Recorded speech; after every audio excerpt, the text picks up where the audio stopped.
Lo mlilo kubikwa ukuthi uqale ngezithuba zehora lesibili entathakusa emva kokubuya kogesi. Ibalelwa ekhulwini imijondolo ecekeleke phansi. Izindimbane zabantu zasala dengwane. Ngezwa nje into iqhuma, ngithe mangithi ngiyavula eminyango, ngafica kunelangabi ngengabe sengimemeza ke bonke ke omakhelwane ukuthi ngibatshela ukuthi kuyashaka babese bavuka ke. Izakhamuzi zicela usizo kunoma ngabe ubani ongakwazi ukufaka isandla. Cela nisisize bandla Nkosiyami. Nisisize sidinga usizo bakithi siyadinga nemizi nisisize sikhathele ukuhlala kule mjondolo.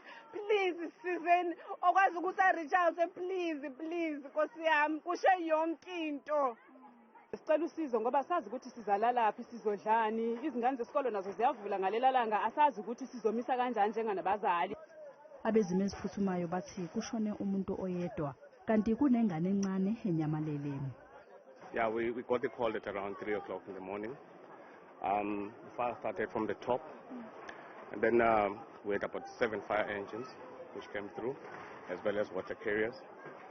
Around 20 firefighters were on scene. Unfortunately, we had one deceased adult and then one child missing. Kusolakala ukuthi kungenzeka lo mlilo ubangelwe ukuqhuma kogesi okanye ikhandlela ebelingacishwanga.